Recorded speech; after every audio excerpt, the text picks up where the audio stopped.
ሰላም ላንተ ይሁን። ቤስት ሶሉሽን እንዴት ነህ ወዳጄ? እግዚአብሔር ይመስገን። ሰላም። አዎ ያንተም ተማሪ ነኝ። ጥያቄ እጠይቃለሁ።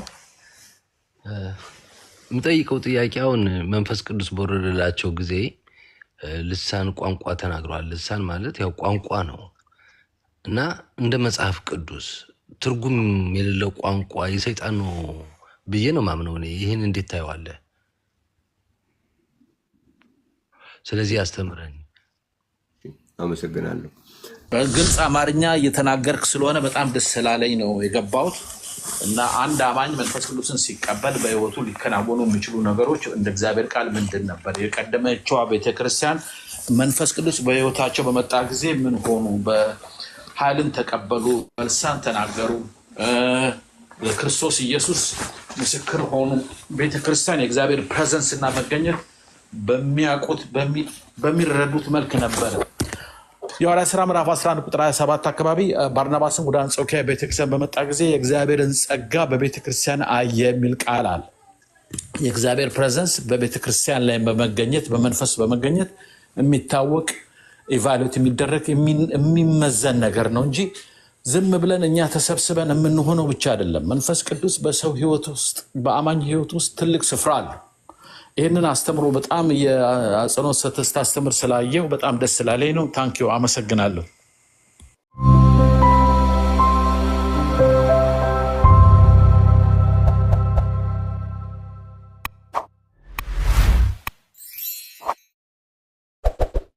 ሰላም ላንተ ይሁን። ቤስት ሶሉሽን እንዴት ነህ ወዳጄ? እግዚአብሔር ይመስገን። ሰላም። አዎ ያንተም ተማሪ ነኝ። ጥያቄ እጠይቃለሁ። የምጠይቀው ጥያቄ አሁን መንፈስ ቅዱስ በወረደላቸው ጊዜ ልሳን ቋንቋ ተናግረዋል። ልሳን ማለት ያው ቋንቋ ነው እና እንደ መጽሐፍ ቅዱስ ትርጉም የሌለው ቋንቋ የሰይጣን ነው ብዬ ነው ማምነው እኔ። ይህን እንዴት ታየዋለህ? ስለዚህ አስተምረኝ። አመሰግናለሁ። ትርጉም የሌለው ቋንቋ የለም። ችግሩ እኛ ካልገባን ትርጉም የለውም ማለት አይደለም። መጽሐፍ ቅዱሳችን ውስጥ ስለ ልሳን ሁለት አይነት ልሳን አለ። አንደኛው መጽሐፍ ቅዱስ ምን ይላል? ይሄ የሳይን ኦፍ ዘ ስፒሪት የሚባል አለ፣ የምልክት የሚባል እንደገና ደግሞ ፍሩት ኦፍ ዘ ስፒሪት የሚባል አለ፣ የመንፈስ ቅዱስ ፍሬ የምንለው ነው። ሌላው ደግሞ ጊፍት ኦፍ ስፒሪት የጸጋ ስጦታ የምንለው አለ። በጸጋ ስጦታ ደረጃ የሚመጣው ልሳን ለሁሉ የሚሰጥም አይደለም። እሱ የጸጋ ስጦታ አሁን እምነትም ጭምር በጸጋ ስጦታ ደረጃ የሚመጣ እምነት ለሁሉ የሚሰጥ አይደለም። አንደኛ ቆሮንቶስ ላይ እነዚህን ልዩነት ማወቅ ያስፈልጋል። አንደኛ ቆሮንቶስ ምዕራፍ 12 ላይ ስለ ጸጋ ስጦታ ሲናገር ምን ይላል? ለአንዱ ጥበብ መናገር በመንፈስ ይሰጠዋልና፣ ለአንዱም በዚያው መንፈስ እውቀት መናገር ይሰጠዋል፣ ለአንዱም በዚያው መንፈስ እምነት ይላል። አሁን ከጸጋ ስጦታዎች አንዱ እምነት ነው። አሁን ይሄ እምነት ለሁሉም ይሰጥ አይደለም። ይሄ የጸጋ ስጦታ ያላቸው ሰዎች እምነት የተለየ እምነት አለ ማለት ነው። ግን ሁላችን ደግሞ እምነት የለንም ማለት አይደለም። ለአንዱም በአንዱ መንፈስ የመፈወስ ስጦታ፣ ለአንዱም ተአምራት ማድረግ፣ ለአንዱም ትንቢት መናገር፣ ለአንዱም መናፍስትን መለየት፣ ለአንዱም በልዩ አይነት ልሳን መናገር፣ ለአንዱም በልሳኖች የተነገረውን መተርጎም ይሰጠዋል። ይህን ሁሉ ግን ያ አንዱ መንፈስ እንደሚፈቅድ ለእያንዳንዱ ለየብቻው እያካፈለ ያደርጋል ይላል። ስለዚህ በጸጋ ስጦታ ደረጃ የሚሰጠው ልሳን፣ በጸጋ ስጦታ ደረጃ የሚሰጠው እምነት ለሁሉም ሳይሆን ለአንዱም እያለ ነው የሚናገረው። ይሄ ለሁሉም ይሰጥ አይደለም፣ ልዩ አይነት ይባላል። የጸጋ ስጦታ ደግሞ ለግል የሚሆን አይደለም። የጸጋ ስጦታ ለማህበር ነው የሚሆነው። ይህንን ደግሞ ምን ይላል?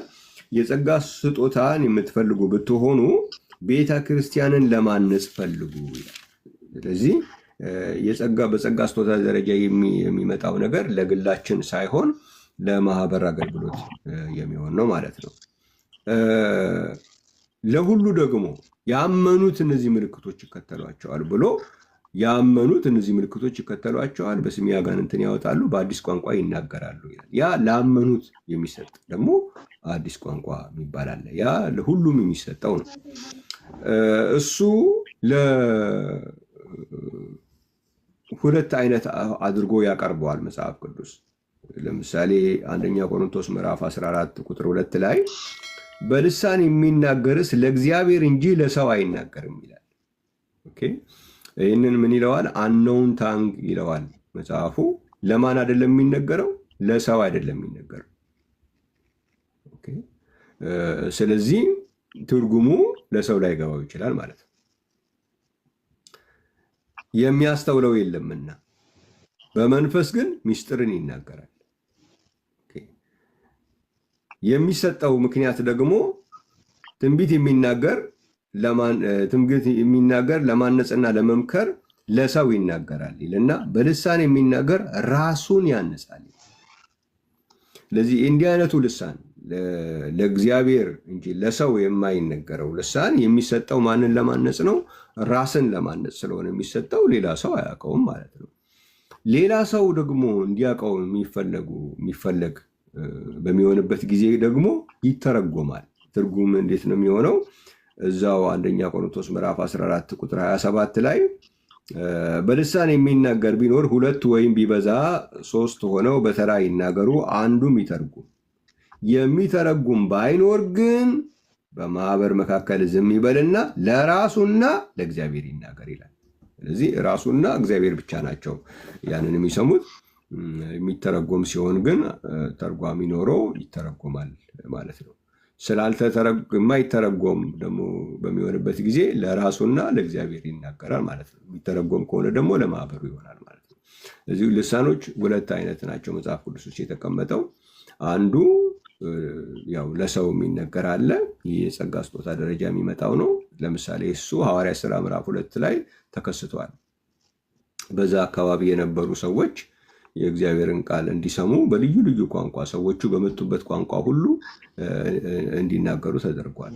ያ አንደኛው የጸጋ ስጦታ የምንለው አይነት ልሳን ነው ማለት ነው። የተነገረው ለሕዝብ ስለሆነ ይሄ አንደኛ ቆሮንቶስ ምዕራፍ 14 ላይ ያለው ደግሞ ለሰው የሚነገር አይደለም። እሱ